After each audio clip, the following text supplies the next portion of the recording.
Mga kabraso, ayan po, kumusta po kayong lahat dyan? Wala pa tayong hunting ngayon mga kabraso kasi yung hibas paggabi na, mga alas 4:30 ganyan, saglit lang magdidilim na yon. Tapos sa umaga pa high tide din, pero malapit na, mga ilang araw na lang pwede na tayong mag hunting. Kahit nga siguro bukas pwede na natin subukan dito lang sa malapit.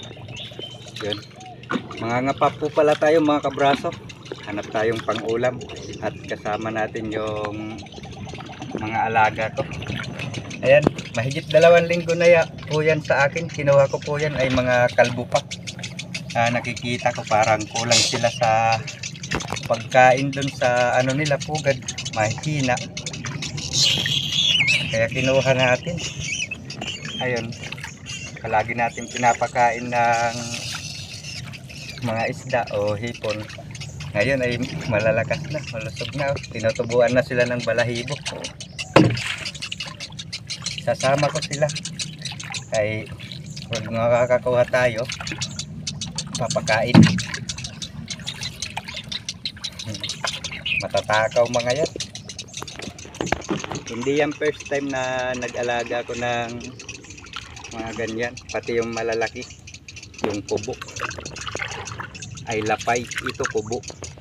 Tawagin dito sa amin kubo. Yung malalaki yung lapay.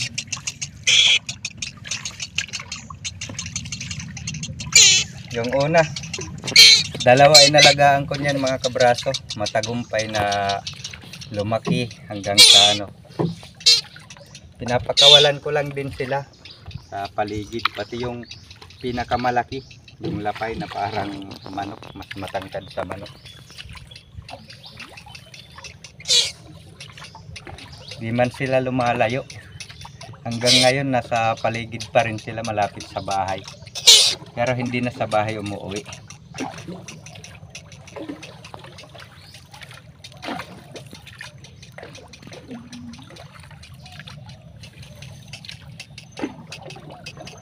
Braso.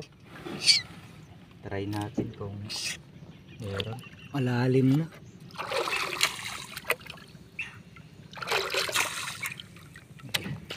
Nandun yung kaparehas na ibon yan. Malapit lang dito kung saan natin yan na kuha yung mga ano na yan. Uy, swerte mga kabraso. Laki agad. Dito muna to, ito yung ulam.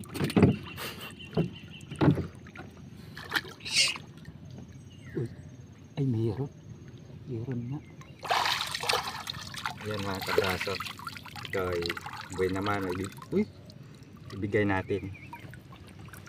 Pakain muna. May mga pangalan pala to sila mga kabraso.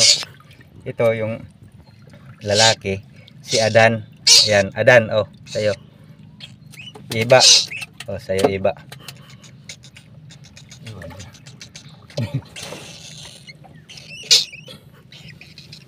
Si Iba't Adan yan. Inano natin kasi yan yung puso ngayon. Iba't Adan. Iba't Adan. Alam mo na. Damo.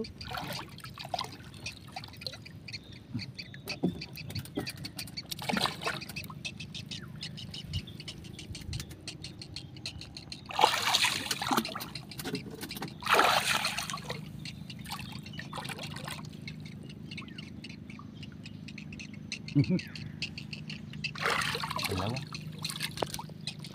Yung malalaki mga kabraso, ano natin, ito palagi ay tandaan na lang natin, buuhan. Sayo muna Adan.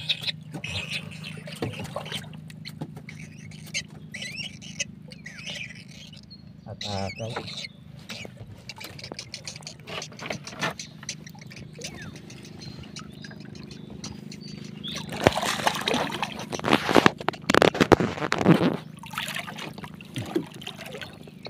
Kagabi pala nag-ilaw ako mga kabraso.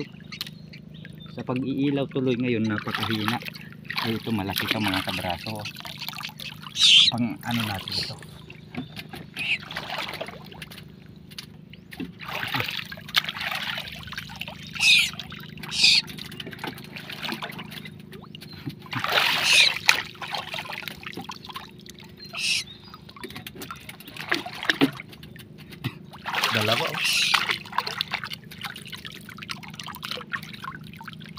Lalaki.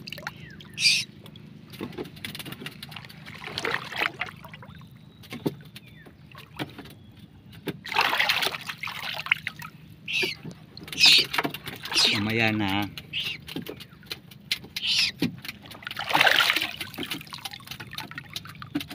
Ay.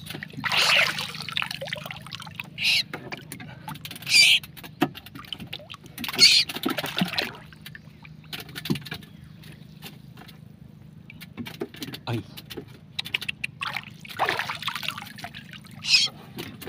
Ayos mga kabraso.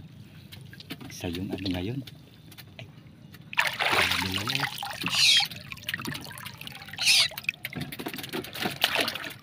Hindi natin inaasahan kasi kagabi mahina sa ilawin. Tapos ngayon pagdating natin ay wala bang nagtatalunan. Ito yung magandang ano, pag hindi nagtatalunan tapos meron, talagang nakalubog yan. Maganda yung ano niya. Diba? Pagsabog lang tayo ng ito. Yan ginagawa yan para malilim sa ilalim. Kasi pag hindi, aangat sila.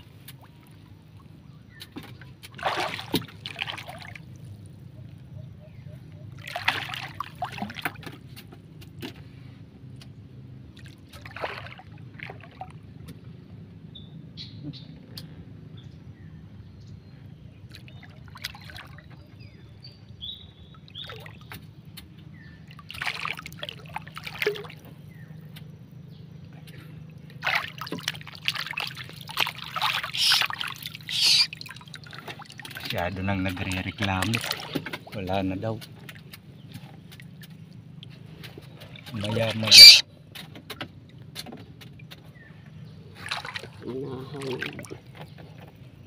Pinakain ko pa lang yan kanina pag liwanag. Kasi yung inilawan ko kagabi, ilang piraso lang. Hinanda ko para sa umaga. Ay, ito na. So, cooking size na to pero kain natin. Tinatanggalan ko lang ng tinik. Sino bang kumain kanina? Ito yung kumain? Oh, sa'yo naman. Busog? Ay, sa kanya na lang. Oh, ayaw mo? Ayaw mo? Ah, papakyut ka pa eh.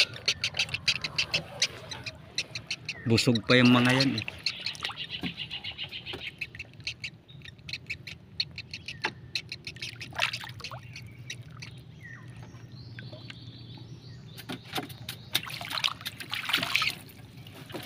Nakakapagsigan tayo mga kabraso. Yan yung kinaganda dito sa ano, probinsya kapag ganyan. Pag merong ano, nakaligo ka na ng libreng dagat, nakaulam ka pa ng libre ding hipon.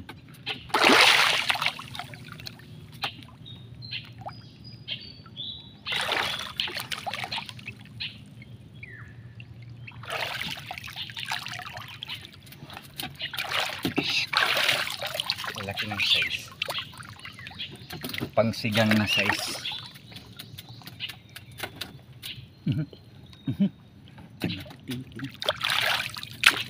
Pakalaki na. Dalawa lang naabutan ko. Ayun. Ups. Dami sa isang apak. Ano ba? Lalaki. Yan mo yan. Ano din yan?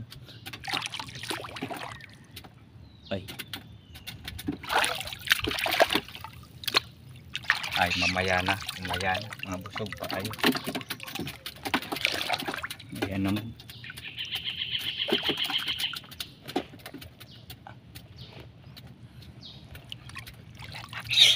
So, okay.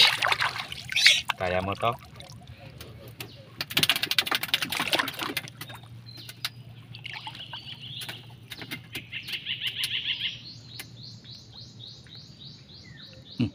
Wow, sugpo ata, ang laki.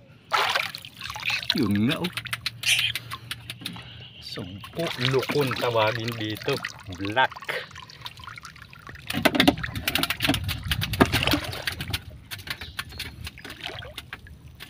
Walang cut yan mga kabraso. Yan. Ano yan? Kumbaga, dire-diretsong video ba?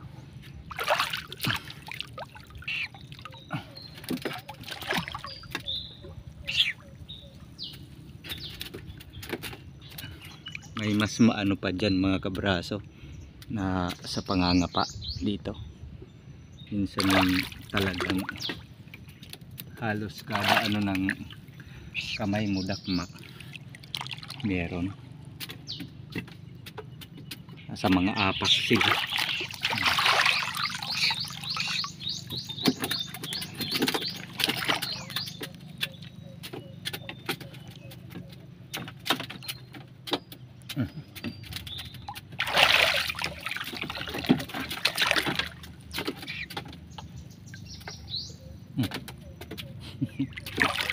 Pagkain nila ebat adan.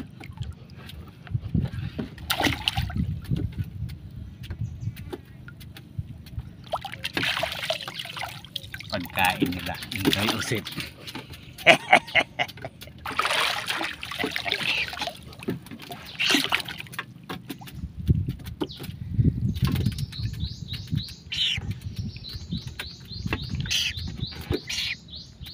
Uy, patay, takas ang laki.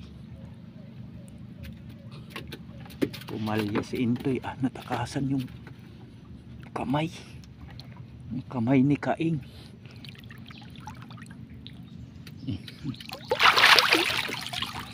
Kid kaya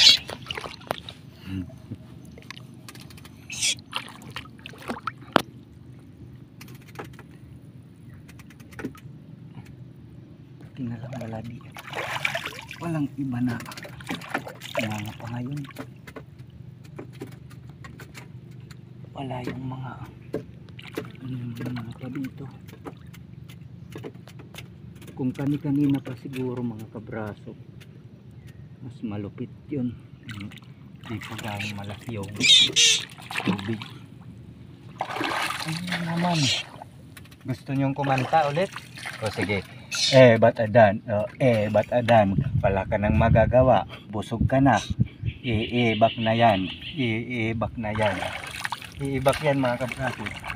Maya lang. Kabraso, pauwi na tayo. Ito't nagdagdag tayo dito ng shell.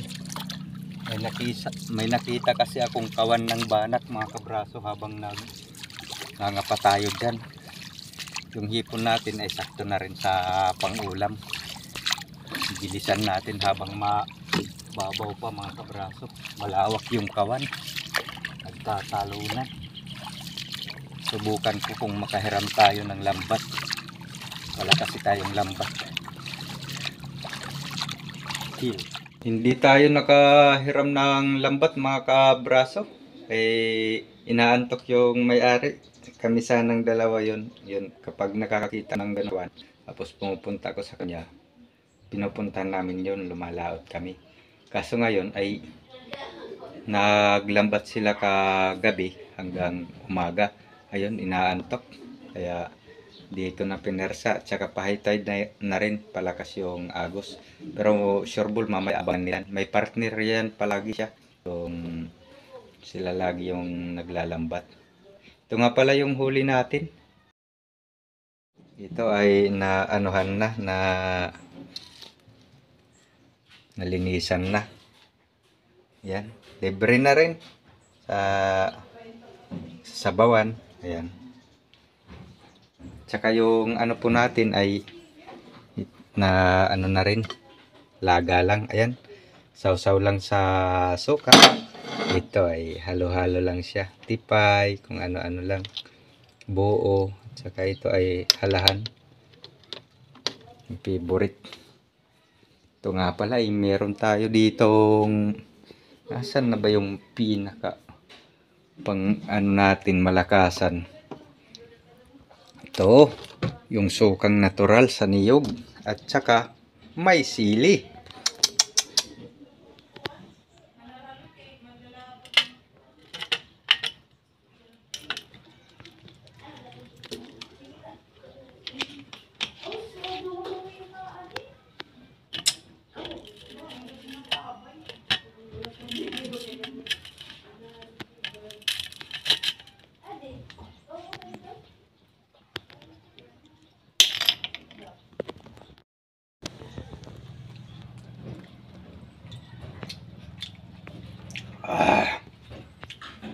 Ang bangis.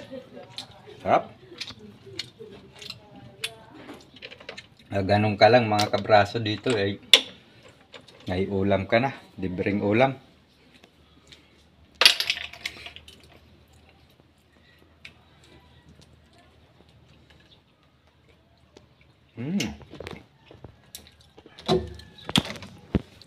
Yung pala ay natulog din yung mga alaga natin. Ito, nag-ano pala ako dito. Nagtira ng ilang pirasong hipon para sa kanila. Yan. Mamaya ako napapakainin kasi busog na busog sila. Hello, Moka. Dito sila. Oh, ano? Ibat adan? Busog na busog pa. Laki ng bunganga. Magtatatlong linggo na sila dito mga kabraso. Yan. Kinuha ko to, mga kalbo pa. Mahihina sila nun. Kasi lagi kong sinisilip. Sa gilid lang yung hibasan. Parang kulang sa pagkain. Ayun, inano natin kasi alam kong hindi masilan tong mga to. Nag-alaga na ako nito, 2. Ganun, napalaki natin ng maayos. Di pa ako nag-vlog nun. 2 ganito at isang napakalaki yung lapay na kulay brown.